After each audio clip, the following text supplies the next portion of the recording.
Okay, so there was this letter writing competition in the school that I work right now. അപ്പോൾ it's like parents ചിൽഡ്രന് വേണ്ടിയിട്ട് എഴുതുന്ന letter and അതിൻ്റെ declaration ഇന്ന് annual ഡേക്ക് ആയിരുന്നു. And അതിന് first prize കിട്ടിയ ലെറ്ററിന് voice കൊടുത്തത് ഞാനാണ്. ലൈക്ക് ദ പ്രൈസ് ഡിക്ലെയർ ചെയ്യും, പിന്നെ ആ ലെറ്റർ നമ്മൾ ആരെങ്കിലും ഒരാൾ റീഡ് ചെയ്യുന്നത് പ്ലേ ചെയ്യും. സോ ഫസ്റ്റ് ലെറ്ററിന് വോയിസ് കൊടുത്തത് ഞാനായിരുന്നു. അപ്പോൾ ഞാൻ ഇങ്ങനെ I new who the winner was and ഞാനിങ്ങനെ ആ പേരൻറ്റിനെയും കുട്ടിനെയും ഇങ്ങനെ നോക്കി നിൽക്കുകയാണ്. ആൻഡ് ഫസ്റ്റ് പ്ലേസ് ഇവർക്കാണ് ഇങ്ങനെ ഡിക്ലെയർ ചെയ്തു. And the moment this audio started playing, ഈ ഉമ്മയും മോളും കെട്ടിപ്പിടിച്ച് കരയാൻ തുടങ്ങി. And that was very touching. എൻ്റെ കണ്ണിൽ നിന്ന് വെള്ളം വന്നുപോയി. ആൻഡ് ഐ എം ലൈക്ക്, എനിക്കിങ്ങനെ I don't know what, but yeah. എൻ്റെ പ്രിയപ്പെട്ട ആയിഷ മോളെ, ഇന്നീ കത്തെഴുതുമ്പോൾ ഉമ്മയുടെ ഹൃദയം നിറയെ സ്നേഹമാണ്.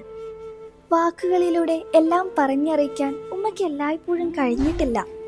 അതുകൊണ്ടാണ് ഇന്നീ വരികളിലൂടെ ഉമ്മയുടെ മനസ്സ് മോളോട് പറയുന്നത്.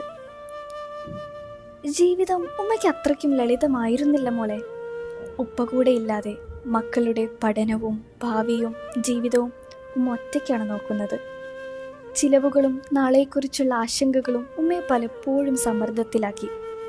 അതുകൊണ്ടാണ് മോളെ ചേർത്ത് പിടിച്ച് സ്നേഹത്തോടെ ലാളിക്കാൻ പലപ്പോഴും കഴിയാതെ പോകുന്നത്.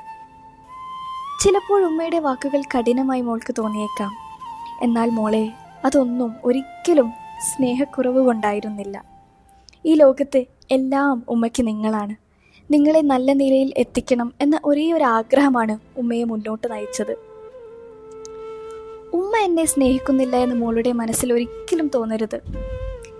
ഇന്ന് മോൾക്ക് ഉമ്മയുടെ അവസ്ഥ പൂർണ്ണമായി മനസ്സിലായിട്ടില്ലായിരിക്കാം. പക്ഷെ നാളെ മോള് വലിയ ആളാകുമ്പോൾ ഈ ലോകത്ത് മോളെ ഏറ്റവും അധികം സ്നേഹിച്ച വ്യക്തി ഉമ്മയാണെന്ന് മോളുടെ ഹൃദയം തിരിച്ചറിയും.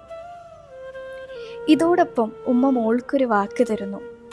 മോളുടെ ആഗ്രഹങ്ങൾ ഹൈറായതാണെങ്കിൽ അതിൻ്റെ ഏതറ്റം വരെ മോളെ എത്തിക്കാനും ഉമ്മയ്ക്ക് കഴിയുന്ന എല്ലാം ചെയ്യാൻ ഉമ്മ തയ്യാറായിരിക്കും. ഇൻഷാ അല്ലാഹ്.